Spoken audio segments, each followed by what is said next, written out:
1 litre ಕೋಟಿ ಹಾಲನ್ನ ನಾವು ಸಂಗ್ರಹಿಸ್ತಾ ಇದ್ದೀವಿ. ಇದಕ್ಕಿಂತ ಮುಂಚೆ ಇದು ಆಗ್ತಾ ಇರಲಿಲ್ಲ. ಯಾಕೆ ಇದು ಆಗ್ತಾ ಇದೆ ಅಂದರೆ ಹೈನುಗಾರಿಕೆಗೆ ಸರ್ಕಾರ ಕೊಟ್ಟಿರುವ ಒತ್ತು. ರೈತರ ಕುಟುಂಬದಲ್ಲಿ ಆತ್ಮಹತ್ಯೆ ಆಗ್ತಾ ಇರೋದು ತುಂಬ ಕಡಿಮೆ ಆಗಿದೆ. ಅದು ಕೂಡ ರಾಜ್ಯಪಾಲರು ಅದನ್ನು ಪ್ರಸ್ತಾಪ ಮಾಡ್ತಾ ಇದ್ದಾರೆ. ಯಾಕೆ ವಿರೋಧ ಪಕ್ಷದವರು ಅದು ಅಭಿವೃದ್ಧಿ ಅಂತ ಕಾಣ್ತಾ ಇಲ್ಲ? ಗಂಗಾ ಕಲ್ಯಾಣ ಯೋಜನೆಗಳಿಗೆ ನಮಗೆ ಅವಕಾಶ ಮಾಡಿಕೊಡಿ, ಅನುದಾನ ಕೊಡಿ ಅಂತ ಕೇಳ್ತಾ ಇದ್ರು. ನಮಗೆ ನಮ್ಮ ತೆರಿಗೆ ಪಾಲು ಸಿಕ್ಕಿದ್ರೆ ಖಂಡಿತ ಎಲ್ಲ ನಮ್ಮ ಸರ್ಕಾರ ಖಂಡಿತ ಮುಕ್ತವಾಗಿ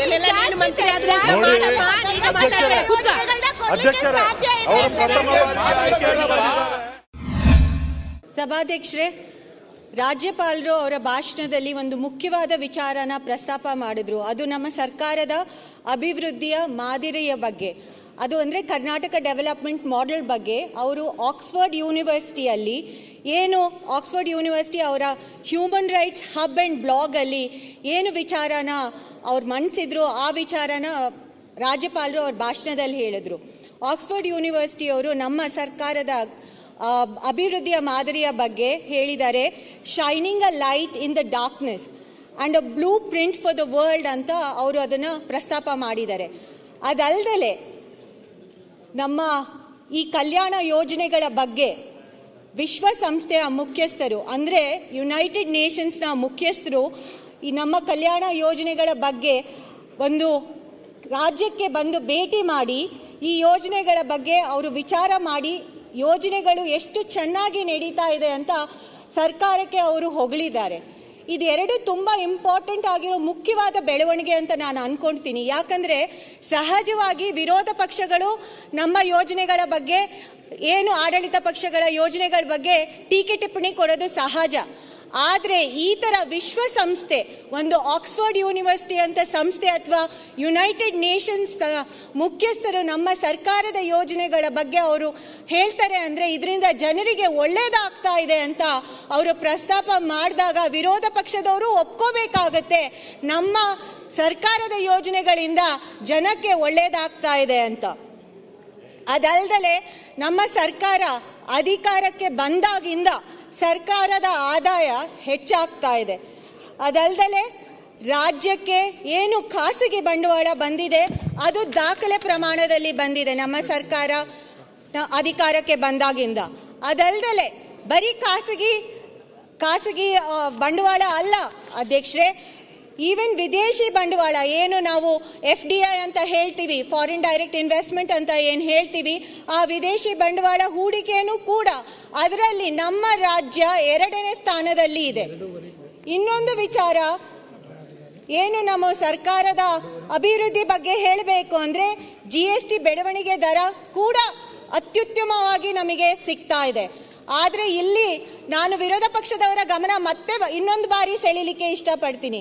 ಯಾಕಂದರೆ ನಮಗೆ ತೆರಿಗೆ ಹಣ, ನಮ್ಮ ಪಾಲಿನ ತೆರಿಗೆ ಹಣ ಏನು ಸೇರಬೇಕಾಗಿದೆ ನಮ್ಮ ರಾಜ್ಯಕ್ಕೆ, ಅದು ಬರ್ತಾ ಇಲ್ಲ. ನಿಮ್ಮ ಸರ್ಕಾರ, ನಿಮ್ಮ ಪಕ್ಷ ಆಡಳಿತದಲ್ಲಿ ಕೇಂದ್ರದಲ್ಲಿ ಕೂತಿದೆ. ಇದು ನಿಮಗೆ ಒಂದು ಒಳ್ಳೆಯ ಅವಕಾಶ. ಯಾಕಂದರೆ ನೀವು ಯಾವಾಗಲೂ ಹೇಳ್ತಾ ಇರ್ತೀರಾ ನಮ್ಮ ಬೊಗಸೆ ಖಾಲಿ ಆಗಿದೆ ಅಂತ. ಅದ್ರ ಬದಲು ನೀವು ಧ್ವನಿ ಎತ್ತಿದ್ರೆ ನಮ್ಮ ಸರ್ಕಾರದ ಪರವಾಗಿ, ಅಥವಾ ಸರ್ಕಾರ ಬೇಡ ರಾಜ್ಯದ ಪರವಾಗಿ ಜನರ ಹಿತಕ್ಕೋಸ್ಕರ ನೀವೆಲ್ಲರೂ ಧ್ವನಿ ಎತ್ತಿ ನಿಮ್ಮ ಸರ್ಕಾರದ ಹತ್ರ ಕೇಳಿ ನಮ್ಮ ತೆರಿಗೆ ಪಾಲು ನಮಗೆ ಏನು ಸೇರಬೇಕಾಗಿದೆ ಅದನ್ನು ನೀವು ಕೊಡಿಸಿದ್ರೆ ನಿಜವಾಗ್ಲೂ ನಮ್ಮ ಇಡೀ ರಾಜ್ಯದ ಜನರಿಗೆ ಯಾವ ಮಟ್ಟಕ್ಕೆ ಅಭಿವೃದ್ಧಿ ಆಗಬೇಕು ಅದು ಖಂಡಿತ ನಮ್ಮ ಸರ್ಕಾರ ಮಾಡಿ ತೋರಿಸುತ್ತೆ ಅಂತ ನಾನು ಈ ಒಂದು ವಿಚಾರವನ್ನು ಹೇಳಲಿಕ್ಕೆ ಬಯಸ್ತೀನಿ. ಒಂದು ಕಡೆ ನಮ್ಮ ರಾಜ್ಯ ಸರ್ಕಾರಕ್ಕೆ ಆದಾಯ ಮತ್ತು ಹೂಡಿಕೆ ಹೆಚ್ಚಳ ಆಗ್ತಾ ಇದ್ರೆ ಸರ್ಕಾರ ಅಸಮಾನತೆಯನ್ನು ದೂರ ಮಾಡಲಿಕ್ಕೂ ಸರ್ಕಾರ ಕ್ರಮ ತಗೊಳ್ತಾ ಇದೆ. ಏನು ನಾವು 5 ಗ್ಯಾರಂಟಿಗಳ ಬಗ್ಗೆ ಮಾತಾಡ್ತಾ ಇರ್ತೀವಿ, ಈ 19 ತಿಂಗಳಲ್ಲಿ ಸರ್ಕಾರ 70,000 ಕೋಟಿ ರೂಪಾಯಿಗಳು ನೇರವಾಗಿ ಜನರ ಖಾತೆಗೆ ಹಾಕಿದೆ. ಬೇರೆ ಯಾವುದೇ ಸರ್ಕಾರ ಈ ಮಟ್ಟಕ್ಕೆ ಜನಕ್ಕೆ ನೇರವಾಗಿ ಅವರಿಗೆ ಹೆಲ್ಪ್ ಆಗೋ ಥರ ಕೆಲಸ ಮಾಡಿರೋದು ನಮಗಂತೂ ತಿಳಿದಿಲ್ಲ. ಬಟ್ ನಮ್ಮ ಸರ್ಕಾರ 19 ತಿಂಗಳಲ್ಲಿ 70,000 ಕೋಟಿ ಜನರಿಗೆ ನೇರವಾಗಿ ಖಾತೆಗೆ ಹಾಕಿದೆ. ಇದು ಒಂದು ರೀತಿ ಫೈನ್ ಬ್ಯಾಲೆನ್ಸ್ ಅಂತ ಹೇಳ್ಬೋದು. ಒಂದು ರೀತಿ ಒಳ್ಳೆ ಆದಾಯನೂ ಬರ್ತಾ ಇದೆ, ಅದ್ರ ಜೊತೆ ಜನರ ಆರ್ಥಿಕ ಪರಿಸ್ಥಿತಿಯನ್ನು ಸುಧಾರಣೆ ಮಾಡಲಿಕ್ಕೆ ನಮ್ಮ ಸರ್ಕಾರ ಒಳ್ಳೆ ಕೆಲಸ ಮಾಡ್ತಾ ಇದೆ ಅಂತ ರಾಜ್ಯಪಾಲರು ಅವ್ರ ಭಾಷಣದಲ್ಲೇ ಹೇಳಿದ್ದಾರೆ. ಮತ್ತೆ ನಾವು ಬರೀ ಗ್ಯಾರಂಟಿಗಳ ಬಗ್ಗೆ ಮಾತಾಡಲಿಕ್ಕೆ ನಾನು ಬಯಸೋದಿಲ್ಲ ಅಧ್ಯಕ್ಷರೇ. ಗ್ಯಾರಂಟಿಗಳಲ್ಲದೆ ಸರ್ಕಾರ ಒಳ್ಳೆ ಕ್ರಮ, ಒಳ್ಳೆ ಸಬ್ಸಿಡಿಗಳನ್ನ ಕೊಟ್ಟಿದೆ. ಅದರಿಂದ ಇವತ್ತು ನಮಗೆ ದಾಖಲೆ ಪ್ರಮಾಣದಲ್ಲಿ ಹಾಲು ಉತ್ಪಾದನೆ ಆಗ್ತಾ ಇದೆ. ಈಗ ರಾಜ್ಯಪಾಲರು ಅವ್ರ ಭಾಷಣದಲ್ಲಿ ಹೇಳಿದ್ದಾರೆ, ನಮಗೆ ದಿನಕ್ಕೆ 1 ಕೋಟಿ ನಾವು ಹಾಲನ್ನ 1 ಲೀಟರ್ ಕೋಟಿ ಹಾಲನ್ನ ನಾವು ಸಂಗ್ರಹಿಸ್ತಾ ಇದ್ದೀವಿ. ಇದಕ್ಕಿಂತ ಮುಂಚೆ ಇದಾಗ್ತಾ ಇರಲಿಲ್ಲ. ಯಾಕೆ ಇದಾಗ್ತಾ ಇದೆ ಅಂದರೆ ಹೈನುಗಾರಿಕೆಗೆ ಸರ್ಕಾರ ಕೊಟ್ಟಿರುವ ಒತ್ತು. ಅಂದರೆ ನಾವು ಪಶುಪಾಲಕರಿಗೆ ಸರ್ಕಾರ 1500 ಕೋಟಿ ರೂಪಾಯಿಗಳಷ್ಟು ಪ್ರೋತ್ಸಾಹ ಧನ ಕೊಟ್ಟಿದೆ. ಆದ್ದರಿಂದ ಬರೀ ಗ್ಯಾರಂಟಿಗಳಿಗೆ ನಮ್ಮ ಸರ್ಕಾರ ಸೀಮಿತ ಅಲ್ಲ. ನಾವು ಸರ್ಕಾರ ಅದಕ್ಕಿಂತ ಅದು ಬಿಟ್ಟು ಬೇರೆ ಯೋಜನೆಗಳಲ್ಲೂ ನಮ್ಮ ಸರ್ಕಾರ ಒಳ್ಳೆ ಕೆಲಸಗಳನ್ನ ಮಾಡ್ತಾ ಇದೆ ಅಂತ ಹೇಳಲಿಕ್ಕೆ ಬಯಸ್ತೀನಿ. ಅದಲ್ಲದೆ ಬರೀ ಹೈನುಗಾರಿಕೆ ಅಲ್ಲ, ನೀವು ನೋಡಿದ್ರೆ ರೈತರ ಕುಟುಂಬದಲ್ಲಿ ಆತ್ಮಹತ್ಯೆ ಆಗ್ತಾ ಇರೋದು ತುಂಬ ಕಡಿಮೆ ಆಗಿದೆ. ಅದು ಕೂಡ ರಾಜ್ಯಪಾಲರು ಅದನ್ನು ಪ್ರಸ್ತಾಪ ಮಾಡ್ತಾ ಇದ್ದಾರೆ. ಯಾಕೆ ವಿರೋಧ ಪಕ್ಷದವರು ಅದು ಅಭಿವೃದ್ಧಿ ಅಂತ ಕಾಣ್ತಾ ಇಲ್ಲ? ಕಡಿಮೆ ಪ್ರಮಾಣದಲ್ಲಿ ಆತ್ಮಹತ್ಯೆ ಆಗ್ತಾ ಇದೆ ಅಂದರೆ ರೈತರು ಕೂಡ ಚೆನ್ನಾಗಿ ನಮ್ಮ ರಾಜ್ಯದಲ್ಲಿ ಈಗ ಇದ್ದಾರೆ ಅಂತ ಹೇಳಲಿಕ್ಕೆ ಬಯಸ್ತೀನಿ.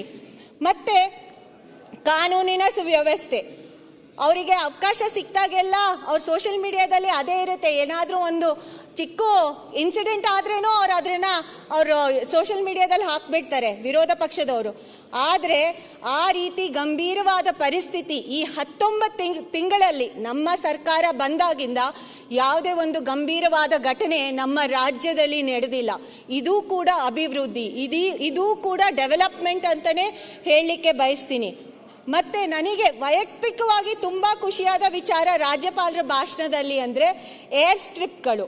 ಅದನ್ನು ಚಿಕ್ಕಮಗಳೂರು ಜಿಲ್ಲೆಗೆ ಮತ್ತು ಮಡಿಕೇರಿ ಜಿಲ್ಲೆಗೆ ಮತ್ತು ಧರ್ಮಸ್ಥಳ ಜಿಲ್ಲೆಗೆ ಆ ಒಂದು ಏರ್ ಸ್ಟ್ರಿಪ್ಗಳನ್ನ ಡೆವಲಪ್ಮೆಂಟ್ ಮಾಡಬೇಕು ಅಂತ ಭೂಮಿನ ಗುರುತಿಸ್ಬಿಟ್ಟು ಅದನ್ನು ಭೂಸ್ವಾಧೀನಕ್ಕೆ ಏನು ಕ್ರಮ ತಗೋಬೇಕಾಗ್ತಾ ಇದೆ ಅದನ್ನು ಕೂಡ ರಾಜ್ಯ ಸರ್ಕಾರ ಅದಕ್ಕೆ ಕ್ರಮ ತಗೊಳ್ತಾ ಇದೆ ಅಂತ ಹೇಳಲಿಕ್ಕೆ ಬಯಸ್ತೀನಿ. ಅದು ನನಗೆ ಖುಷಿಯಾದ ವಿಚಾರ. ಯಾಕಂದರೆ ನಮಗೆ ಅದರಿಂದ ಟೂರಿಸಂ ಹೆಲ್ಪ್ ಆಗುತ್ತೆ, ಈವನ್ ಮೆಡಿಕಲ್ ವಿಚಾರಗಳಿಗೂ ಅದರಿಂದ ನಮಗೆ ಹೆಲ್ಪ್ ಆಗುತ್ತೆ. ನಮಗೆ ಈಗ ಏರ್ಪೋರ್ಟು ಸಾಕಷ್ಟು ದೂರ ಇದೆ, ಬೆಂಗಳೂರುವರೆಗೂ ಬರಬೇಕಾಗುತ್ತೆ, 4.5 ಗಂಟೆ 5 ಗಂಟೆ 5 ಅವರ್ಸ್ ಜರ್ನಿ ಮಾಡಬೇಕಾಗುತ್ತೆ. ಇಲ್ಲಿದ್ರೆ ಮಂಗಳೂರಿಗೆ ಬರಬೇಕು ಅಂದರೆ ಚಾರ್ಮಡಿ ಘಾಟ್ ಇಳಿದು ಬರಬೇಕಾಗುತ್ತೆ. ಸೊ ಅದರಿಂದ ನಮಗೇನಾದರೂ ಚಿಕ್ಕಮಗಳೂರು ಜಿಲ್ಲೆಗೆ ಅಥವಾ ಮಡಿಕೇರಿ ಅಂತ ಜಿಲ್ಲೆಗೆ ಅಥವಾ ಧರ್ಮಸ್ಥಳಕ್ಕೆ ಏರ್ ಸ್ಟ್ರಿಪ್ ಬಂದರೆ ನಿಜವಾಗ್ಲೂ ಅನುಕೂಲ ಆಗುತ್ತೆ. ಇದು ನಿಜವಾಗ್ಲೂ ಸರ್ಕಾರ ಒಳ್ಳೆ ಕೆಲಸ ಅಥವಾ ಒಳ್ಳೆ ವಿಚಾರನ ಅವರು ಪ್ರಸ್ತಾಪ ಮಾಡಿದ್ದಾರೆ ಅಂತ ನಾನು ಹೇಳಲಿಕ್ಕೆ ಬಯಸ್ತೀನಿ. ಈ ಒಂದು ಸಂದರ್ಭದಲ್ಲಿ ನಿನ್ನೆ ಮಾತಾಡ್ತಾ ವಿರೋಧ ಪಕ್ಷದ ನಾಯಕರು ಕನ್ನಡ ಭಾಷೆ ಬಗ್ಗೆ ಮಾತಾಡ್ತಾ ಕನ್ನಡಕ್ಕೆ ಯಾವ ರೀತಿ ಪ್ರಾಮುಖ್ಯತೆ ಕೊಡಬೇಕು ಅಂತ ಅವರು ಒಂದು ಕವಿತೆನ ಹೇಳಿದ್ರು. ಆದರೆ ನಾನು ನಿನ್ನೆ ಅವ್ರು ಮಾತಾಡ್ತಾ ಇದ್ದಾರೆ ಅಂತ ನಾನೇನು ಹೇಳಲಿಕ್ಕೆ ಆಗಲಿಲ್ಲ. ಆದರೆ ನಮಗೆ ಹಿಂದಿ ಭಾಷೆ ಹೇರಿಕೆ ಆಗ್ತಾ ಇರೋದೇ ಕೇಂದ್ರ ಸರ್ಕಾರದಿಂದ, ನಮ್ಮಿಂದ ಅಲ್ಲ. ನಾವು ಕನ್ನಡ ಭಾಷೆಗೆ ಏನೇನು ಮಾಡಬೇಕು, ನಮ್ಮ ಸಂಸ್ಕೃತಿನ ಮುಂದುವರಿಸಲಿಕ್ಕೆ ನಮ್ಮ ಸರ್ಕಾರ ಏನು ನಾವು ಇವತ್ತು 50 ವರ್ಷದ ಆಚರಣೆ ಮಾಡ್ತಾ ಇದ್ದೀವಿ ಅದನ್ನು ಸರ್ಕಾರ ಅದಕ್ಕೆ ಒತ್ತಿಟ್ಟಿದೆ. ಅದಕ್ಕೆ ಪೂರ್ತಿ ಪ್ರಮಾಣದಲ್ಲಿ ಸರ್ಕಾರ ಕೆಲಸ ಮಾಡ್ತಾ ಇದೆ. ಆದರೆ ವಿರೋಧ ಪಕ್ಷದವರು ಇಲ್ಲಿ ಕೂತ್ಕೊಂಡು ಸರ್ಕಾರಕ್ಕೆ KPSC ವಿಚಾರದಲ್ಲಿ ಅಥವಾ ಕನ್ನಡ ಭಾಷೆ ವಿಚಾರದಲ್ಲಿ ಮಾತಾಡಿದ್ರು. ಅಧ್ಯಕ್ಷರೇ ಬೇಡ ಅದನ್ನೆಲ್ಲ ಅದು ಚರ್ಚೆ ಆಗಿದೆ. ಆದ್ರೆ ಕನ್ನಡ ಭಾಷೆ ಬಗ್ಗೆ ರಾಜ್ಯಪಾಲರು ಕೂಡ ಭಾಷಣದಲ್ಲಿ ಮಾತಾಡಿದ್ದಾರೆ. ಅದಕ್ಕೆ ಇದು ಕೇಳಿಸ್ಕೊಳ್ಳೋದು ತುಂಬಾ ಮುಖ್ಯ. ಯಾಕಂದ್ರೆ ಕನ್ನಡ ಭಾಷೆ ಬಗ್ಗೆ ನಮ್ಗೆ ಯಾರಿಗೂ ಹಸ್ತಕ್ಷೇಪ ಇಲ್ಲ, ನಮಗೆ ಹೆಮ್ಮೆ ಇದೆ ಕನ್ನಡ ಭಾಷೆ ಬಗ್ಗೆ. ಆದ್ರೆ ಭಾಷೆ ಹೇರಿಕೆ ಕರ್ನಾಟಕ ರಾಜ್ಯದ ಮೇಲೆ ಮಾಡ್ತಾ ಇದ್ದಾರೆ. ಅದ್ರ ಬಗ್ಗೆ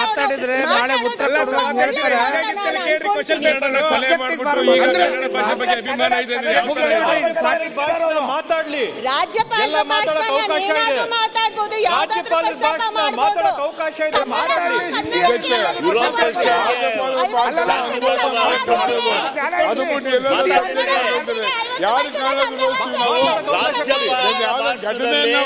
ಎಲ್ಲಾ ವಿಚಾರಗಳನ್ನು ಮಾತನಾಡಬಹುದು.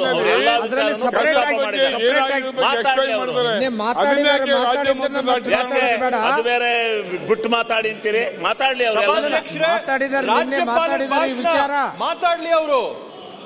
ರಾಜ್ಯಪಾಲರ ಭಾಷಣ ಅವಕಾಶ ಇದೆ, ಮಾತಾಡ್ಲಿ. ಅಲ್ಲ, ಮಾತಾಡಿದ್ದನ್ನ ಮಾತಾಡೋದು ಬೇಡ. ವಿರೋಧ ಪಕ್ಷದ ನಾಯಕರು ಒಪ್ಕೊಂಡು ಹೋಗಿದ್ದಾರೆ. ಈಗ ನನ್ನ ವಿಚಾರದ ಪ್ರಸ್ತಾವನೆನ ಕೇಳಿಸ್ಕೊಂಡು ಹೋಗಿದ್ದಾರೆ.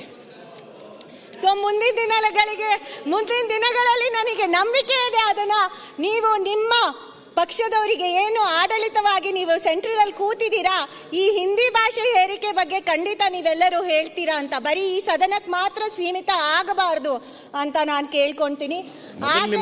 ಇಂಗ್ಲಿಷ್ ಮಾತಾಡೋದು ಬಂದ್ ಮಾಡಿದ್ರೆ ಬಹಳ ಒಳ್ಳೇದು. ಇಂಗ್ಲಿಷ್ ಏನದು? ಕನ್ನಡದಲ್ಲೇ ಮಾತಾಡ್ತಾ ಇದ್ದೀನಿ, ಇಂಗ್ಲಿಷಲ್ಲ. ಇಂಗ್ಲಿಷಲ್ಲೂ ಬೇಕಾದ್ರೆ ಮಾತಾಡ್ತೀನಿ. ಮಾತಾಡಿ ಮೇಡಮ್. ಆಯ್ತಮ್ಮ, ಮಾತಾಡಿ ನೇರವಾಗಿ ಬಾರಮ್ಮ. ಕನ್ನಡ ಭಾಷೆ ಬಗ್ಗೆ ನಾನು ಏನ್ ಮಾತಾಡಿದೆ, ತೆರಿಗೆ ಪಾಲು ನಮಗೆ ಸೇರ್ಬೇಕಾಗಿದೆ. ಅಲ್ಲ, ಒಂದೇ ವಿಚಾರ, ಅದ್ರಲ್ಲ ಒಂದು ವಿಚಾರ ಪ್ರಸ್ತಾಪ ಮಾಡ್ತೀನಿ. ಕೊನೆ ವಿಚಾರ, ನಾವೇನ್ ₹1 ಅವರಿಗೆ ಕೊಡ್ತಾ ಇದೀವಿ, ಸೆಂಟ್ರಲ್ ಗವರ್ಮೆಂಟಿಗೆ ನಾವು ಕಳಿಸ್ಕೊಡ್ತಾ ಇದೀವಿ, ಅದ್ರಲ್ಲಿ ನಮಗೆ ಬರೀ 15 ಪೈಸಾ ಮಾತ್ರ ಬರ್ತಾ ಇದೆ. ಅದೆಲ್ಲರಿಗೂ ತಿಳಿದಿದೆ. ಆ ವಿಚಾರ ಅಬ್ಬಬ್ಬಾ ಅಂತ ಹೇಳೋ ಅವಶ್ಯಕತೆನೇ ಇಲ್ಲ. ಅದು ಪ್ರೂವನ್ ಆಕ್ಚುಲಿ. ಅದಕ್ಕೆ ದಾಖಲೆಗಳಿದೆ.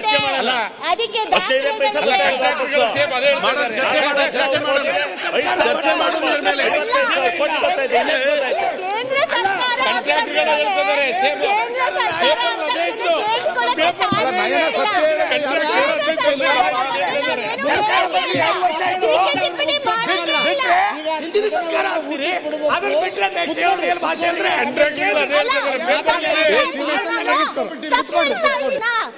ಅಂಕಿ ಅಂಶಗಳು ನಾನು ತಪ್ಪು ಹೇಳ್ತಾ ಇದ್ದೀನಾ? ಅಲ್ಲ, ಈಗ ತಾನೇ ಅದೇ ಕೊಳವೆ ಬಾವಿಗಳಿಗೆ ಜಾಸ್ತಿ ಅನುದಾನ ಅದಕ್ಕೆ ನಮ್ಮ ಆಯ್ತು. ಈಗ ತಾನೇ ಏನು ಅವರು ಗಂಗಾ ಕಲ್ಯಾಣ ಯೋಜನೆಗೆ ಜಾಸ್ತಿ ಗಂಗಾ ಕಲ್ಯಾಣ ಯೋಜನೆಗಳಿಗೆ ನಮ್ಗೆ ಅವಕಾಶ ಮಾಡಿಕೊಡಿ, ಅನುದಾನ ಕೊಡಿ ಅಂತ ಕೇಳ್ತಾ ಇದ್ರು. ನಮಗೆ ನಮ್ಮ ತೆರಿಗೆ ಪಾಲು ಸಿಕ್ಕಿದ್ರೆ ಖಂಡಿತ ಎಲ್ಲ ನಮ್ಮ ಸರ್ಕಾರ ಖಂಡಿತ ಮುಕ್ತವಾಗಿ ಚೆನ್ನಾಗಿದೆ ಅಂತ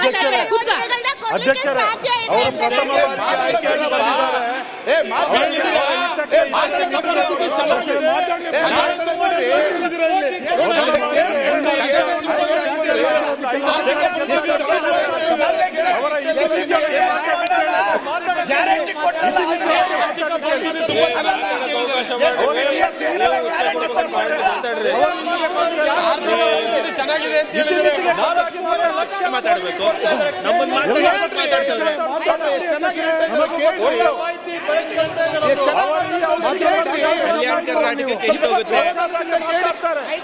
ನಮ್ಮ ಪಾಲು ನಮ್ಮ ಹಕ್ಕು. ಬರೀ ಬೆಂಗಳೂರು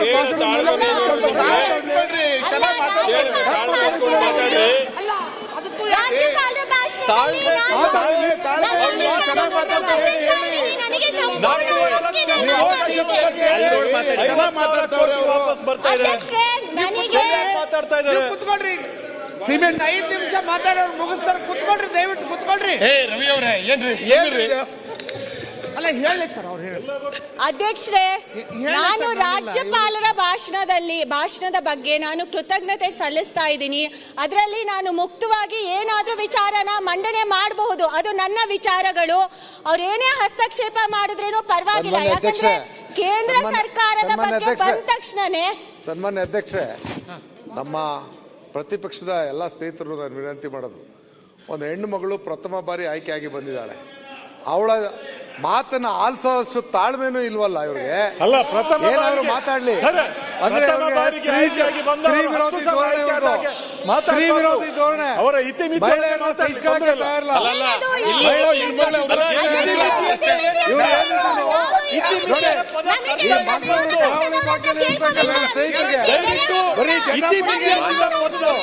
ತಾಳ್ಮೆ, ಸಹನೆ, ನನ್ನ ಕಲ್ತ ಇಲ್ಲ.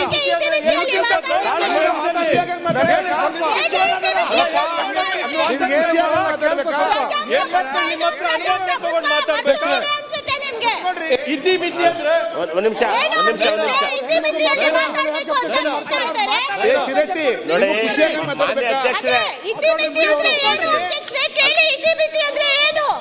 ಏನು ಇತಿಮಿತಿ ಅಂದ್ರೆ ಏನು? ಅವ್ರು ಯಾರು ನಮಗೆ ಹೇಳಲಿಕ್ಕೆ ಇತಿಮಿತಿ ಅಂತ? ನಿಮ್ ಕೈಲಿ ಹೇಳಿಸ್ಕೊಂಡ್ ಭಾಷಣ ಮಾಡ್ಬೇಕಾದ್ರೆ ಅವ್ರಿಗೆ ತಿಳಿದವ್ರು ಭಾಷಣ ಮಾಡ್ತಾರೆ, ಆಮೇಲೆ ನಿಮ್ಮಲ್ಲಿ ನಾನು ಮಾತಾಡಿ ಮಧ್ಯ ಡಿಫ್ರೆನ್ಸ್ ಕೊಡ್ತೀವಿ. ಮಾತಾಡಿ ಎಮ್ಎಲ್ಎಗಳಿಗೆಲ್ಲ ಹೇಳ್ಬೇಕು ನೀವು. ನಾನು ಮಾತಾಡ್ಲಿಲ್ಲ ನೋಡಿ.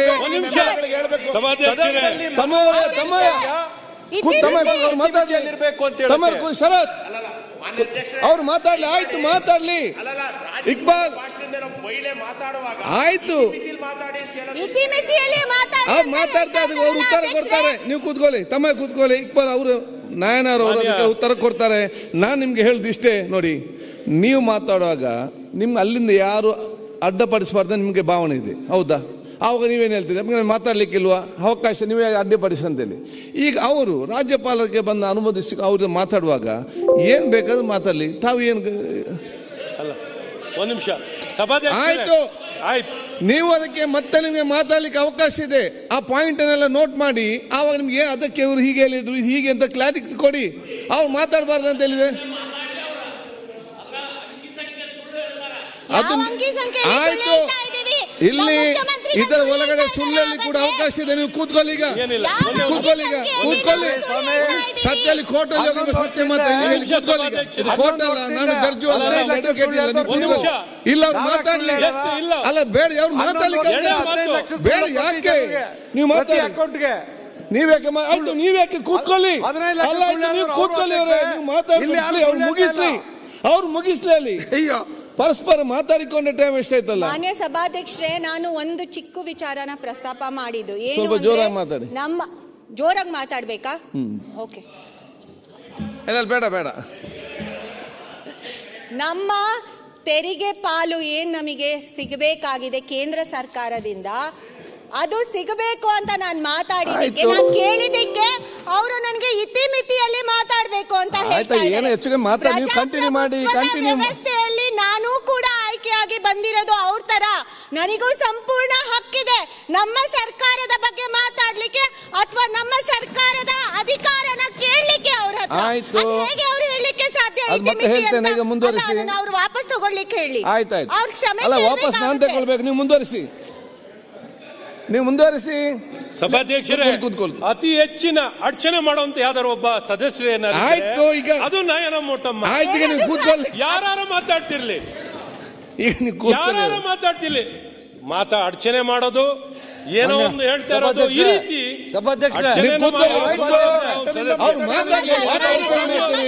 ರಕ್ಷಣೆ ಯಾವಾಗಾರ ಅಶ್ವತ್ಥಣ್ಣ ಸಮಾಧಾನವಾಗಿ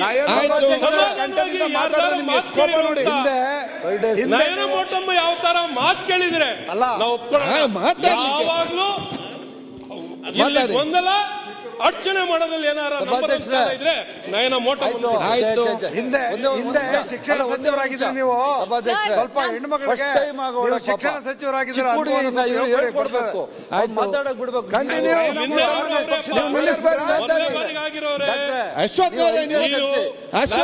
ಅರ್ಚನೆ ಮಾಡಿ ಪ್ರತಿಪಕ್ಷ ಮಾತಾಡಲಿಕ್ಕಿದ್ದಾರೆ. ಇಷ್ಟು ಸದಸ್ಯರು ಅರ್ಚನೆ ನೀವೇ ಸಮಯ ಇಲ್ಲ. ಕೂತು ರವಿ, ರವಿ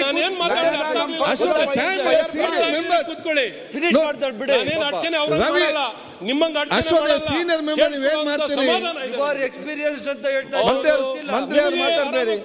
ನೋಡಿ, ನಾನೆಲ್ಲ ಸದಸ್ಯರು ಇಷ್ಟೇ.